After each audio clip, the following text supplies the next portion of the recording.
Here I am in the Shetland Isles, in the far north of Scotland. Farmers in the British Isles who have been rearing animals for thousands of years are behind numerous so-called intensive domestic breeds, which respond to society's need for mass consumerism. But this farming community has also preserved much older, more primitive, hardier breeds which have survived throughout the ages by adapting to their environment. However, before I reach this sanctuary, my journey begins 700 kilometres further south in the city of Edinburgh.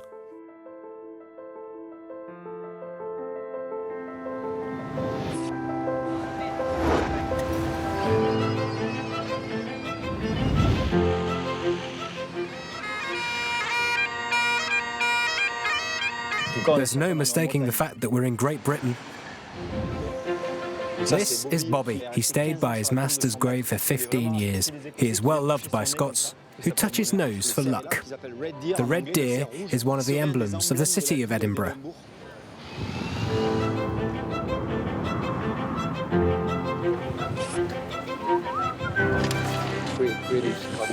He's painting Highland cattle. These are actually hats.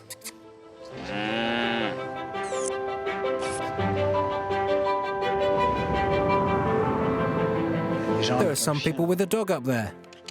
These dogs make great pets. They're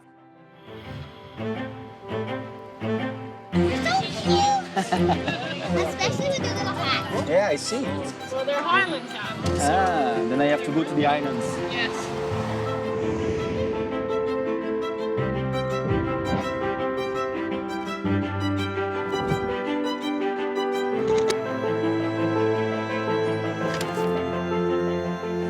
This is lovely. As you can see, there are parks all over Edinburgh. It's a very green city, which is great.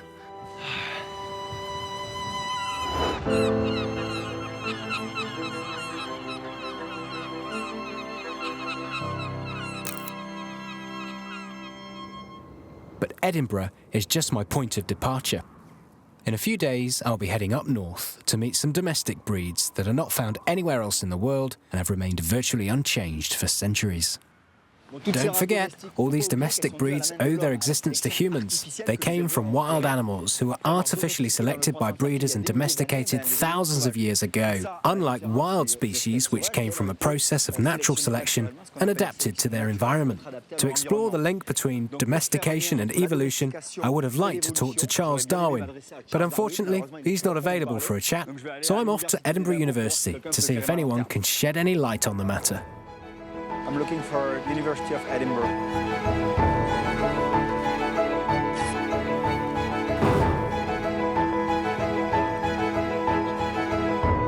Hello, Professor Charles Worth. Nice to meet you. I'm Rémi. Wow, you're working here? Yes, yeah, well, this is the summer. The people here are looking after the microscopes before the students come back in the autumn. You have many microscopes. Yeah.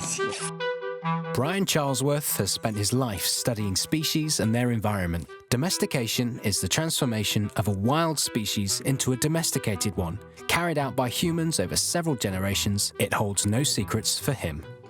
Here we go. Wow. The gallery. Gallery, yes. It's great. It's got a guardian snake. Big head. I would like to know if you could explain me what is the difference between natural selection that Darwin studied well and artificial selection that we can observe in domestication? Well, in the case of artificial selection, it's the man who, or woman who's choosing the next generation. Say, in the case of natural selection, it's the environment, which is, so to speak, making the choice. The domestic breed, they answer to, they bring an answer to a need of man. The sort of sheep which would say do well, you know, in nice flat fields in the south of England would certainly have a hard time living on the hills in Scotland or north of England. Adaptation is a relative concept. That's basically what the reason why there are these different breeds of animals in different places. They are, or the same goes for varieties of plants as well. Things do well in one place, they won't do well in another place. This is funny because we have a good example here. This is a stuffed mountain sheep. It's thought to be the ancestor of all the domestic sheep in the world. And below it we have the skull of a ram, which is a domesticated animal with one characteristic which has been reinforced. The spiral on its horns. You can see how we modified the anatomy of the animals. Today, humans have mastered the genetic manipulation of animals. They can identify the best genes and perform artificial insemination. Time to head to the Royal Highlands show, where the best breeders and champions of the latest breeds come together every year. It's a mass gathering. Here, the breeds on show have resulted from artificial selection taken to the extreme. They are known as super breeds. British blonde, voilà, beautiful. Double muscle. An extra muscle has literally been added to their haunches. It's crazy. This is a bodybuilder sheep. It's huge. It's the result of over-domestication. They barely look like sheep anymore. They look like dragons or something. These orange Cheviot sheep have been dyed. It's hilarious. There are yellow ones, golden yellow ones over there. There's a big grey ram over there too. These sheep would never survive in nature if they were returned to the wild. At least not for long. This is where the greatest concentration of super breeds is to be found. This is a giant sheep. With a head that big, it's almost a cow. These sheep weigh up to 160 kilograms. There's no way that man can keep hold of two of them, and there's no way they could leap onto rocks, not without breaking the rock. It's funny how humans wanted to create an animal to suit their tastes. It's no longer a case of responding to their needs. It's a matter of taste. To get one up on your neighbours, you create your own breed. That's why there is such a diversity of breeds. Hundreds of domesticated breeds, some of them coming from a single wild breed. This is a Jacob sheep, and Jacob sheep have 4 horns. Natural selection would have wiped out these 4-horned sheep. This is modern breeding. Mutant characteristics are selected to form new breeds. This is playing with these animals. Humans have manipulated them. The other real star of the show are the famous Aberdeen Angus cattle. They are bred for their meat and are the epitome of the super-bred animal. Their wild ancestors have been hugely modified over thousands of years. I'm looking for a young cattle breeder I've been told about who has entered her cow or cows into the competition. They're beautiful. They're glistening. There she is. Stephanie? Hello. I'm Rémi. Nice to meet you. Nice to meet you. How are you? Good, thank you. This is Evora, How old is she? 18 months. Okay. Is she in a good shape, like for the Yeah, she's in calf. show? Yeah. She's got a baby inside her. And she has the baby inside? Uh-huh. When it's time, I'll get her up and I'll brush her off and get all the straw off her, and Okay. then I'll get her all glued up so she looks like one's over there and all pretty and pampered. Great. Okay, now you start with the gel. C'est du gel. This gel contains black dye, so as well as making the hairs stand up, it also fixes the colour. It's weird. It completely changes the texture. But she knows it's you. Yeah, she likes it. She's licking her lips. Je participe. I want to join in. I want to do Evora's hair. Can I have a shot? Yeah, of course. Just sometimes she kicks. Just... Okay. Ah, c'est un très, très Okay, beau she has a beautiful coat, very short. I reckon she's in with a chance today. She just kissed me. She must like you. Ouais. She doesn't kiss many people. Allez, c'est Time parti. to go. These shows are like top-level sports competitions. Breeding families' reputations are at stake, and nothing is left to chance. The animals are pampered and prepared like racing cars before a race. Behind the scenes, the mood is akin to that in the paddock. Here, a few minutes before entering the ring, the concentration of those preparing their cows is palpable. In a few minutes, Stephanie and Evora will enter the ring. A man in the crowd is observing all this preening with a watchful eye. His name is William. He is one of the judges. Do you think Evora has a chance? Yeah, she's a very good heifer. Straight? Go.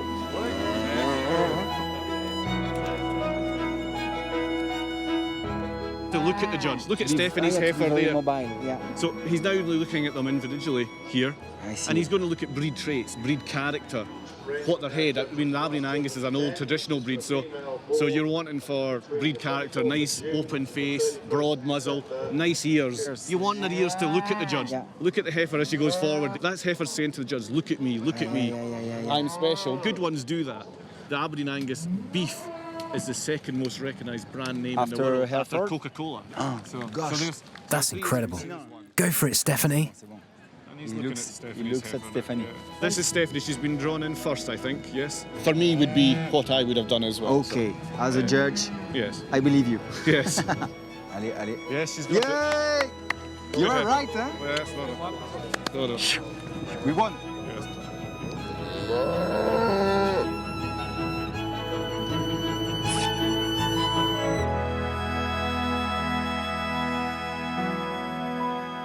They are so advanced breeds that someone who wouldn't know the high-level breeding would be surprised, no? What we can do with genetics now, we can pick the Miss World from Scotland and mate her to the Mr. Universe from America. This is part of modern domestication. This is technology moved on with semen and embryos. If you go back 100 years ago, an Angus cow would be maybe up No to more. here. Okay. And then in the 50s and 60s, they went down to this size, and they were known as belt buckle cattle. Wow. And that was because of food rations after the war. And then in the 1980s, we had to get them big because all the continental cattle came into the UK. So in the 80s, the cows were this big. So we're just coming back to maybe where we were 100 years ago. So the pendulum always swings, and it comes back to what we always were. That's what domestication is all about. There is a constant competition between generations of both humans and animals, and that's what's so interesting. At the end of the day, it's a real relationship between humans and animals. These might be highly modified superbreeds, but they have gained from their conformity and from being bred slightly less heavy, so they can manage better on their own. That isn't always the case. At this show, I saw some of the world's most manipulated and transformed species. These animals could not survive the wild. I saw animals at the end of the chain, a consequence of domestication pushed to its limits.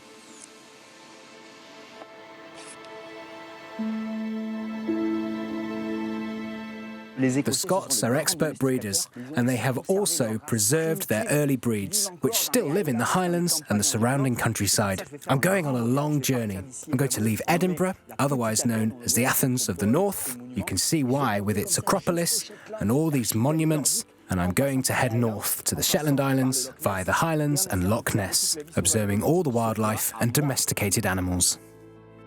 I'm heading north, going back in time.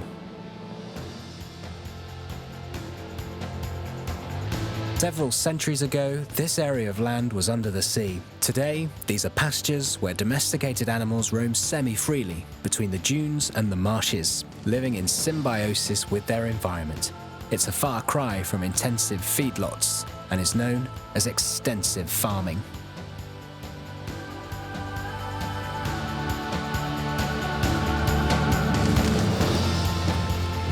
I've just passed Aberdeen, which is best known for its oil rigs. The flames burn there day and night. We've already reached an interesting landscape. Look at those sheep. They must be Scottish blackface sheep. There are dunes, so the sea is over there, and over here is a lake. Apparently, there's a nature reserve in the lake. A very early breed of horses is reared here, which I'm interested in. I love catching frogs. Look how beautiful they are. These ones are a reddish colour, red and black. This one looks as if it's been painted. It's a golden-eyed Scottish frog.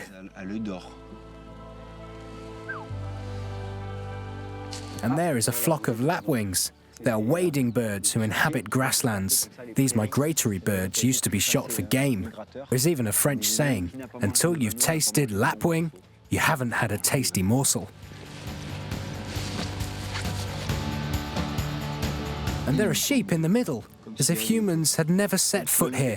And yet the sheep wouldn't be here if humans hadn't brought them here. These are mountain sheep from the Mediterranean. They still live in rocky mountain areas, but after several thousand years of domestication, they're also found here, in the wetlands.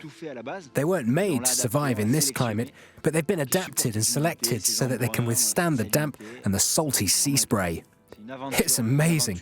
Domestication is a cultural and historical human venture. A few kilometres away is a rather special nature reserve. Here in the middle of the marshland lives a handful of conic horses. They are direct descendants of tarpan wild horses from Eurasia. They are looked after by Richard, who runs the reserve and is passionate about this area of outstanding natural beauty. He and his team are fighting to preserve it. They're mostly common terns. Yeah. There's a few pairs of black-headed gulls there as well. But also, really excitingly, there's one pair of little gulls. Oh, great. Only pair ever. Ever? Ever. To be proven breeding in Scotland. Great. We are quite excited. Yeah.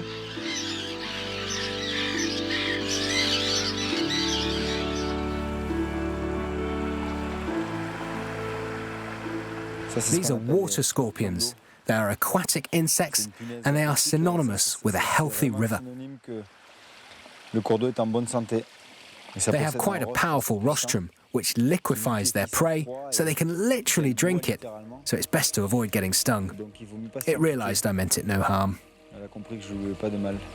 Look, that's beautiful. Amazing. It's beautiful.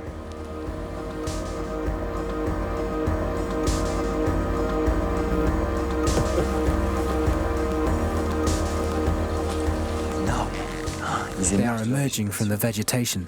I think some are lying down. Yes, they're lying down. I read that horses sleep for about 7 hours a day. Why? Because they're always on the lookout, and their main line of defence is flight. The foals are much lighter in colour than the adults. Apparently, the wild tarpan horses, which disappeared from Eurasia and the rest of the world, had the same colouring. They inherited it from their extinct wild ancestors. Look at that stripe. It's most pronounced on their backs, but there are also stripes on their legs, and they have a two-tone mane.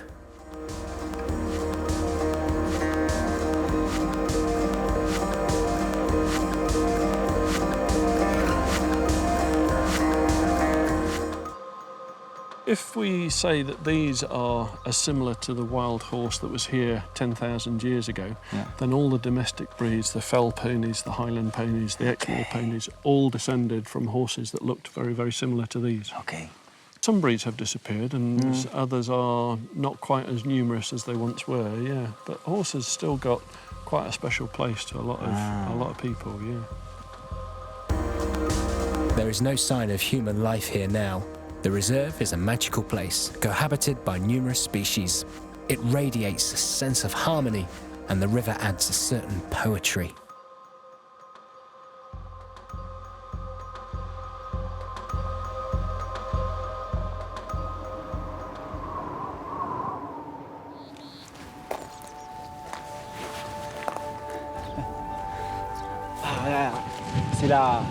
People talk about convergent evolution.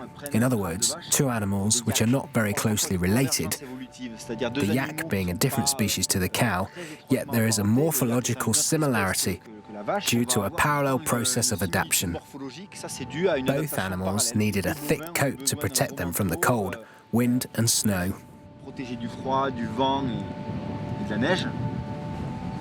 So there is a physical resemblance despite the fact that the cow and the yak are two different species. Great hair, that one. That's a proper fringe.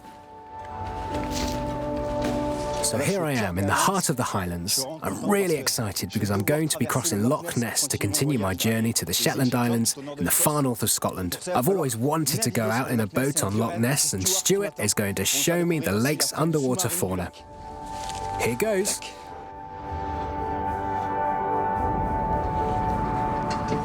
Hey, Stuart. Nice to meet you. Yeah? Lovely weather. Very fine. Jump in, yes? Up. Can it be, like, dangerous to navigate in Loch Ness? It's quite rough, just like the sea at times. Okay. Yep. That's not exactly reassuring, but okay. Right. Get the boat started up, and then we're good to go. Now we are free. Yes, we're free. Loch Ness is 36 kilometres long and Scotland's biggest lake in terms of volume. It owes its fame to its 240-metre depth, which gives rise to plenty of mystery surrounding the fauna that inhabits it. There are seawater as well as freshwater species, both migratory and sedentary, and lots of people keeping an eye on its waters, shores and any signs of life in it. I've lived here for 22 years. Really? You're a son of the Loch. Something like that, yes. Almost. You see lots of strange things on it. You see animals that wouldn't normally be in here. Sometimes you can see a seal, for instance. The biggest volume of water in Britain. It's 26 miles long, and it can be down to 900 feet deep. Wow. Gosh. Allez. A fisherman's toolkit. Wow, a real treasure trove. It's great. Great. So good. So good. Yeah. When ferrets come in to look at one of these lures, for instance, this one, Oh, le best. Brutal. you can actually see the teeth marks on it. Really? From a previous fish. Tooth marks from a ferox trout. It went for the bait, then it was probably killed with a trident. Then you put the biggest one toward. I'm very confident today. Right, just keep us going out this direction, okay? I've got it. I'm at the helm, so this is starting to get serious. Wow, look at that. 200 meters of line. This is serious.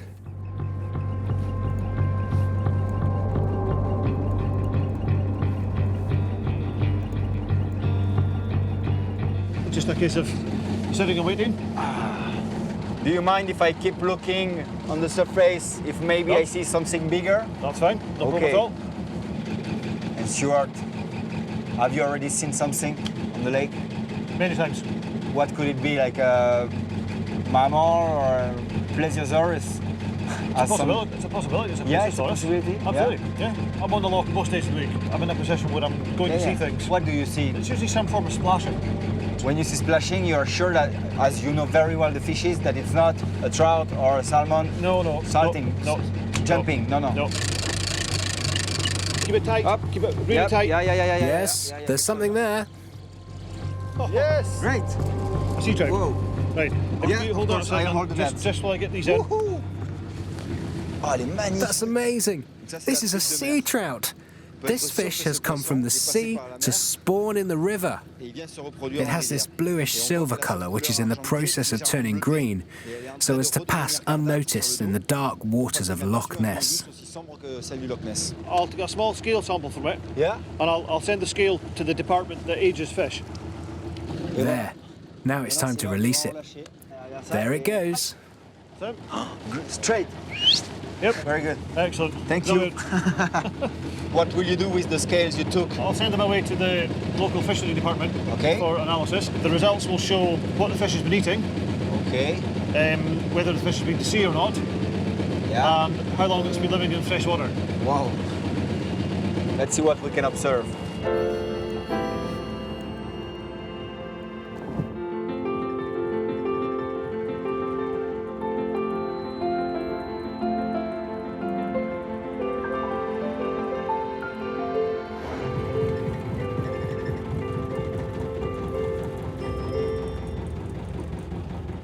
Okay. Thank you, Stuart. No problem. Take care. All the best. Bye-bye. Thanks. Here I am, in the Highlands, north of Loch Ness. I'm going in search of the primitive breeds that live in these parts, and I also want to explore the ecosystems to be found here. Let's go.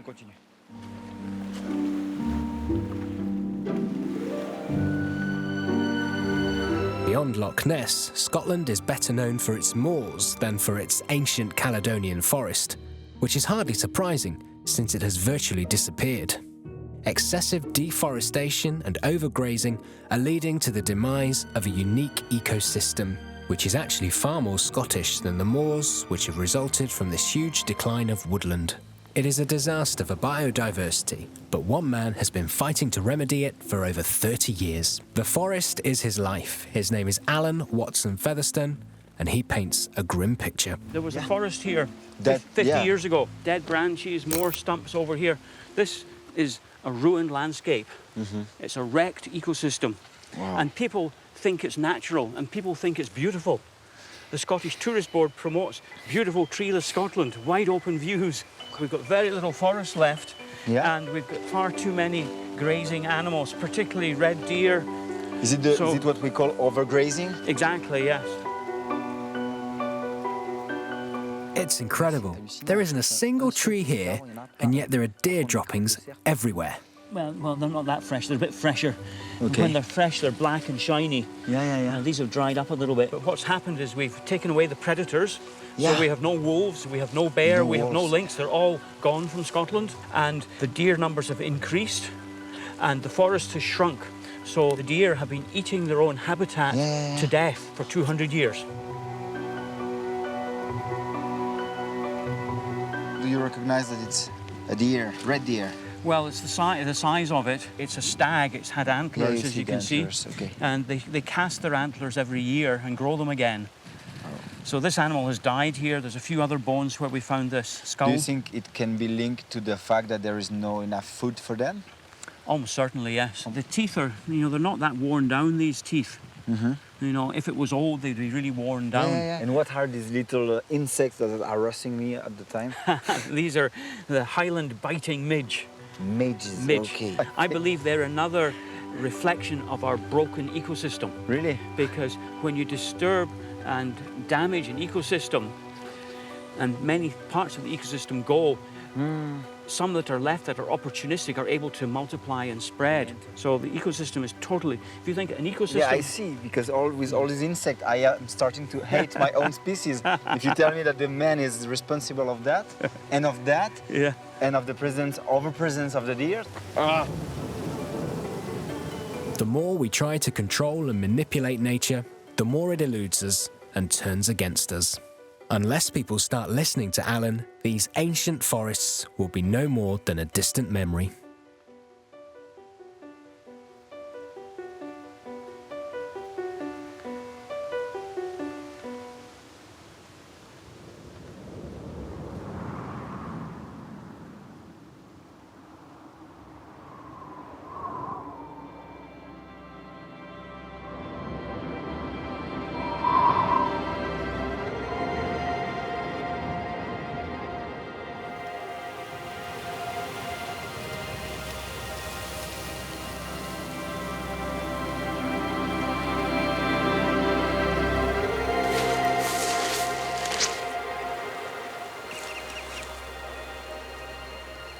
This is the ultimate find for me, having crossed these desolate moorlands that are so characteristic of the Highlands.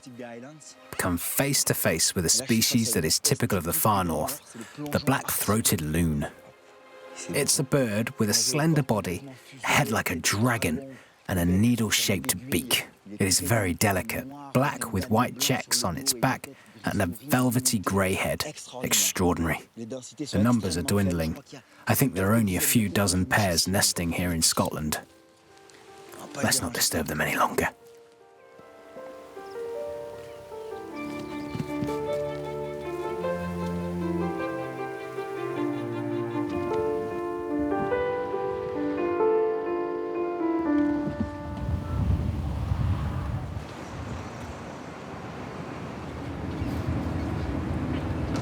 The most important stage of my journey starts here, because I'm heading for the Shetland Islands to find out more about the primitive breeds reared there, and kept alive by a group of farmers who are going to explain domestication to me and introduce me to breeds we think we know, but barely know at all.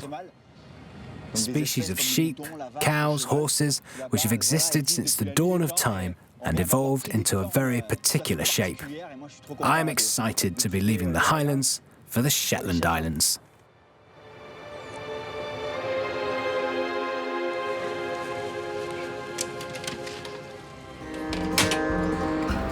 The Shetland Islands, also known as the Galapagos of the North. The land here is flat. For farmers, that's a godsend. This tiny archipelago is battered by the winds and lies between the North Sea and the Atlantic Ocean. Here, time seems to have stood still, its rhythms dictated by nature. This land is a sanctuary for numerous species. It's a magical and enchanting place.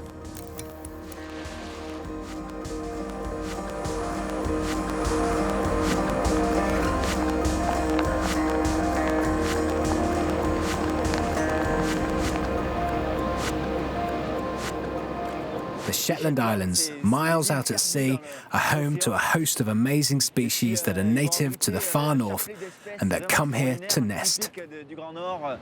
This is an Atlantic puffin. I really came here for the puffins because they're extraordinary birds.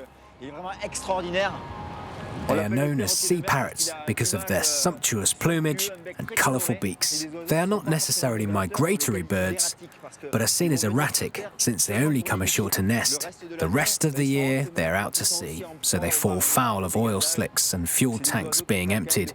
These birds really bear the brunt of human excesses. Opposite is Canada, and over there is the Faroe Islands and Greenland. Up there is the North Pole, and over there is Norway. We really are in the middle of nowhere, but apparently some key domestic breeds have survived here, so I've come to find out more about them.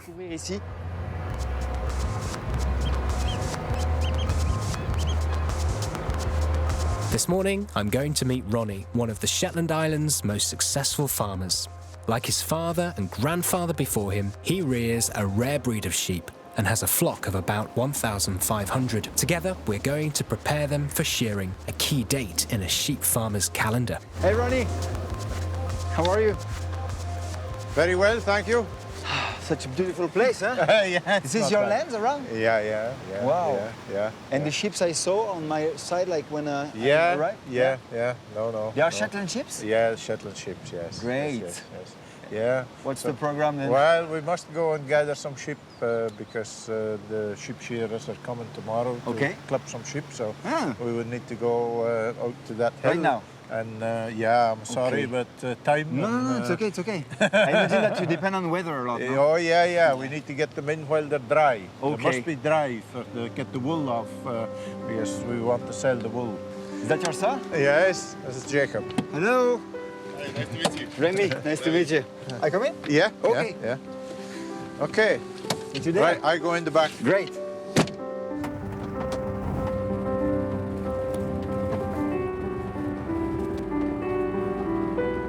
You and Dad will go along the skyline. Yeah, I see. Yeah. At the top of the hill. Yeah, top of the hill. Yeah, great. Why? Because the sheep, they are everywhere on this territory, like on the land, they can be everywhere. Yeah. There is no fence, there is, but it's quite big. There is, but it's a very extensive area. Great. Then it's what we can call extensive breeding. I suppose so. Ah, there are dogs here too. And who are you? Quittez-toi. Can I come in? Yes. From here? Okay. Haha, good jump. We head over here. Then we have to go up to the top of that hill there. Okay. Wow. It's a big land, huh? How many sheep do you have on this one? Here, maybe 150. They are a native breed which has been here in the islands for at least 5,000 years. Really? It's almost at the beginning of the domestication of species. Yes.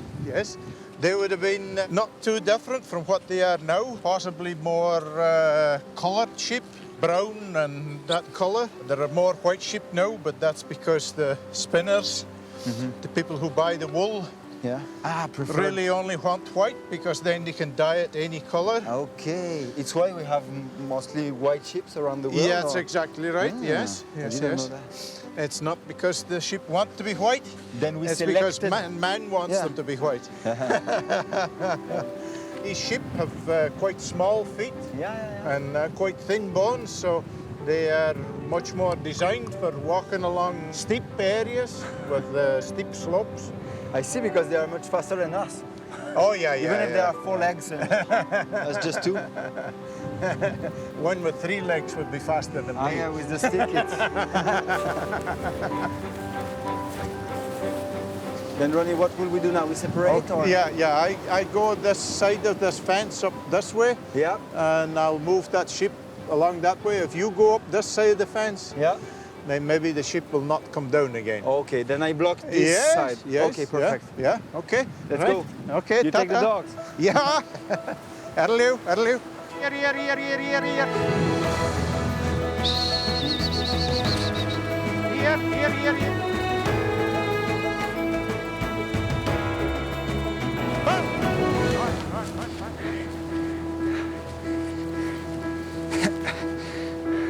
It's a nightmare.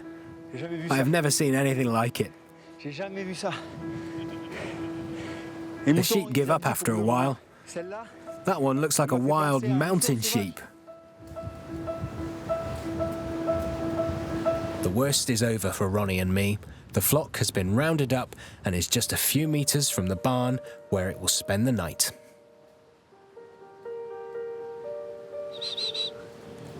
Come on! Come on!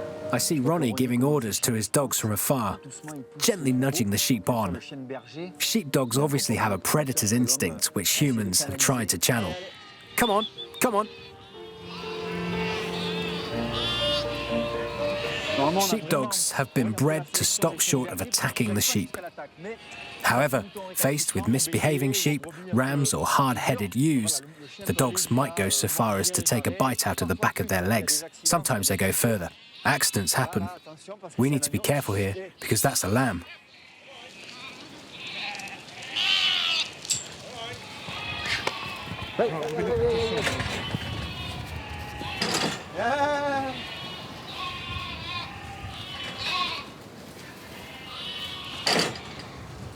There!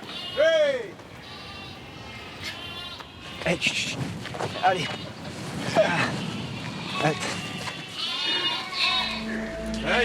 It's okay. Wow.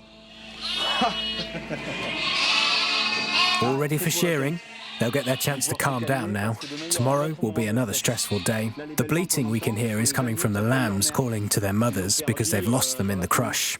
And the mothers recognise the bleating of their lambs, so they will soon be reunited with them. As soon as I return this one to the fold, he'll start bleating. There.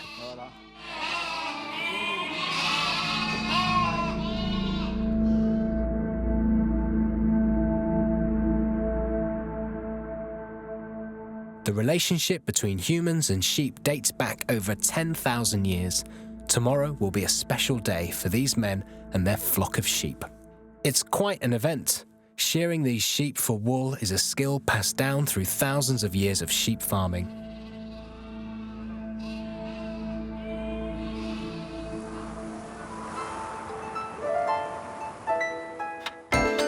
On the verdant pastures of the Shetland Islands lives another ancient breed, which has long been world famous. These Shetland ponies are likely descended from early northern European horses. Hi, Arvin. Hiya. How are you? Good, thanks. Close to your ponies? Yeah. Hi, sir. And it seems to be a very family stuff for you. Yeah, my mum and my grandfather started the stud in the Really? 60s. So we've always had ponies in there as long as I can remember. Traditionally, obviously, they were used to carry people back and forth as transport. In the 60s, that was used for kids' ponies, but it's a brilliant first pony for a child to start learning with. They are very squat, very robust, very short. Is it a consequence of living in this kind of ecosystem? Very difficult. It's harsh environments. In the winter, it's very, very windy. Cold wind, I imagine. Yeah. But so they have adapted to get themselves compact, and their metabolism converts energy very easily. So. Oh, there's a very young one. There's a little one, yeah. It's so small. How old is he? Probably about 5 weeks.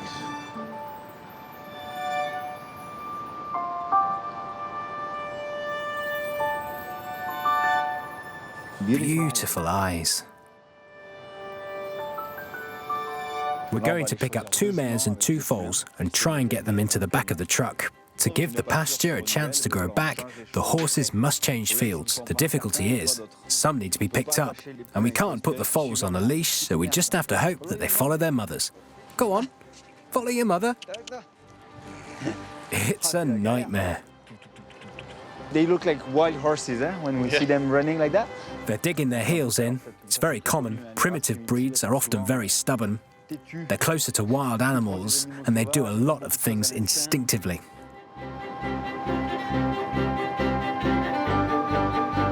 If they don't want to get in, you can't make them. What are you going to do? Use a dart gun or set a trap? No, it's up to the foals and the horses to decide. Come on, you youngsters.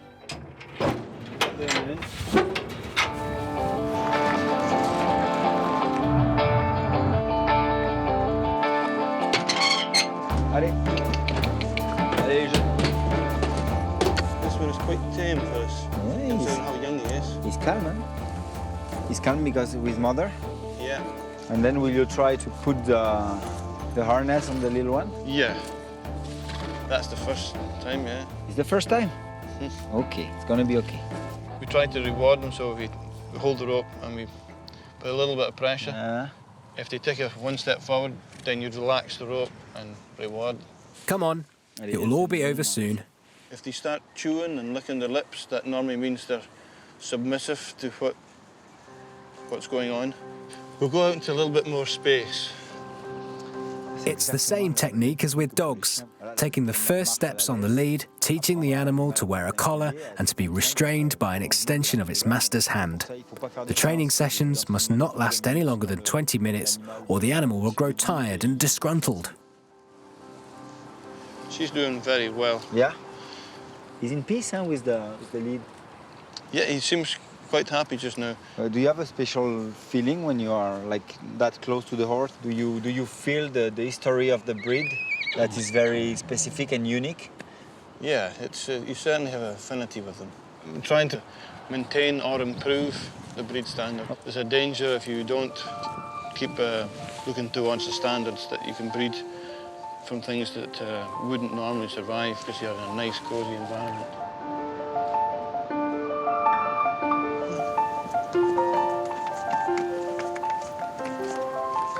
Off you go, like you say, calm and placid.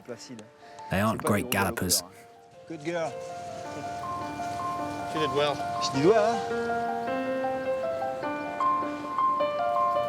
As shown by Irvin and his protege, domestication creates a special bond between humans and animals. The survival of most animals bred using a process of artificial selection, although the primitive breeds in the Shetland Islands would happily dispense with humans. Here, humans have somehow managed to preserve the wild nature of these species. Their adaptability and robustness is their dignity. These animals respond to the call of the wild as soon as the gate to a paddock or an enclosure is opened. They still have an innate survival instinct.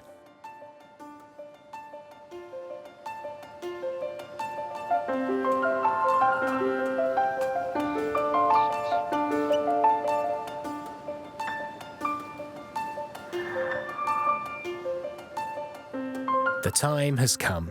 It's Ronnie's big day. Shearing his flock is a special event, a day of celebration when people come together to carry out these age-old traditions. Every year, this special day begins with a communal breakfast. Is it kind of a tradition, almost a ritual, like the shearing day? Yeah, boys, you can explain what it used to be like. I mean, it was a very much a collective affair before. The neighbors usually come to help. Now there are so few people working on the land. Most people are finding jobs elsewhere because there's not the income. It's not easy to maintain the spirit and the confidence among the young people because it's not easy for them to invest in their own future if they think there's nothing going to be there. We are some of the last optimists. I see. This is Shetland wool? Yeah. All of that? Then this one must come from black sheep or dark brown? This doesn't come from red sheep. Okay, they make organic wool here, so naturally it smells. It still smells of the sheep in the fields. It's just my way of trying to make a business that will hopefully survive. There's a market interested in it. I've read that the sheep were domesticated first for the meat. In some ways I see the wool as much more valuable than the lamb. The world is full of Shetland wool, but very little of it actually seems to come from Shetland. It's homemade. Wow! These are ancient scissors, shearing scissors. You need to have them very sharp. Just so they make them look nicer for a show. It's like the hairdresser is the good hairdressers. They still use scissors. He's paid money to get it, like that. Yeah.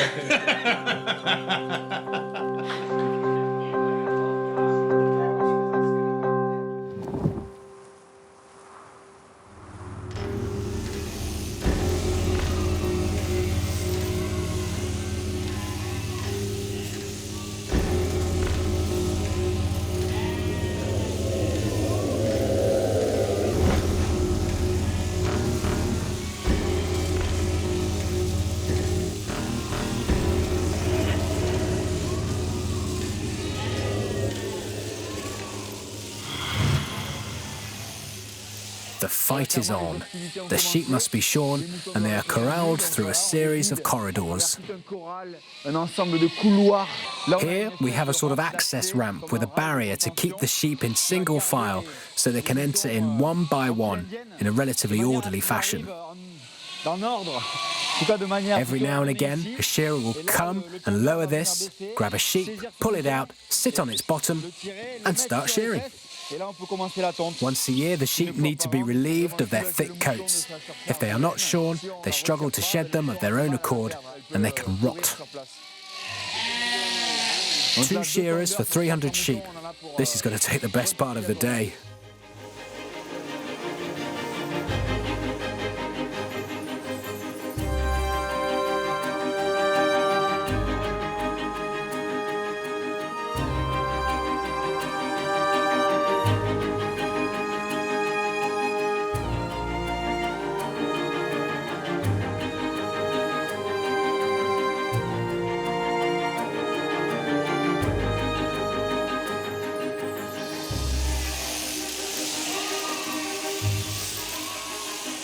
It's actually quite light.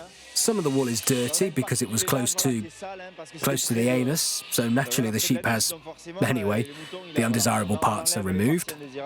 How do you separate the different kind of wool? Like, I understood at first you do like a selection by the color, but then what happens? This is very fine.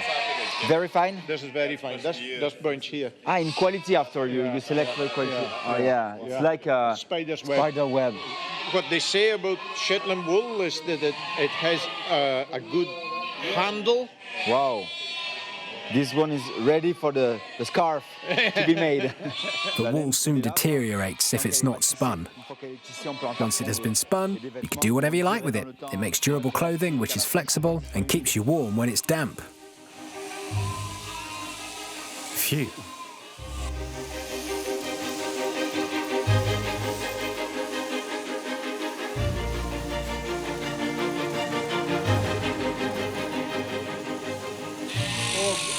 Very old one. It's unbelievable. This ewe, who had me chasing all over the mountainside after her, is actually a grandmother. She's really old, and apparently she shed her coat naturally, so they didn't even need to shear her. Why don't we shear the young ones? It would be cruel to shear them because that's their only wool for this next winter. This one is waiting for his mum to finish at the hairdresser's. I want to try it. You have to keep the skin tight. Very tight. The skin goes like this. Okay. And you cut it. I take one behind my leg. Okay. Where? Of course, I'm afraid to hurt it. Aye. Okay, like that. Wow, it's not easy. You're cutting along an artery here. I think I will let you finish, no? C'est impossible.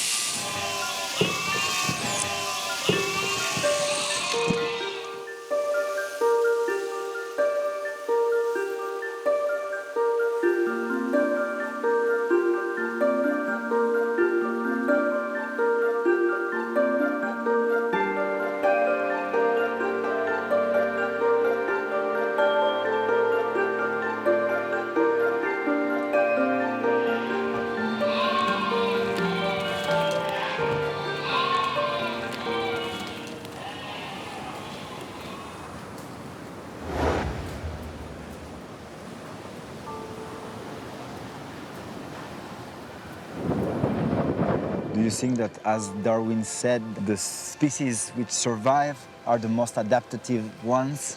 I don't think people realize just how clever the animals actually are. They have an ability that science couldn't put in a syringe and inject into an animal. It's something that takes thousands of years to develop. The breeds that have been developed throughout the 20th century have been developed to suit a market, and productivity. Not to suit a place. Do you think we could climb? Which way? In order to have the view. Well, it's up to you. It's all steep.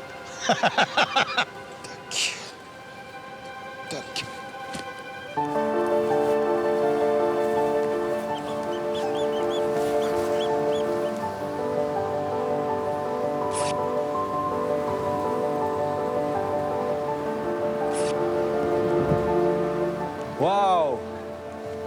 Oh, that's great. You see the sea from both sides. Yes. We feel here in the middle of North Sea, yeah, Atlantic. When you look at these islands out here, yeah, all these outer islands, all were inhabited. Now, they're all empty. Populations, they've lost their understanding of their heritage. The species has been here long, long before man ever was here. And you start to get to a position where you're taking judgments over whether man should rule the world or whether man is part of the world. Let's see how next generation behave. Yeah, well, I have grandchildren now, and I would like them to be able to come here and to see what people have done before and actually to take pride in it. They have not taken time to actually understand the blood and sweat that went into making life possible in these places. What we do now is done on the basis of the future. Thank you, Ronnie, for welcoming me. Okay. In your place. I hope you never forget us. No, I will not.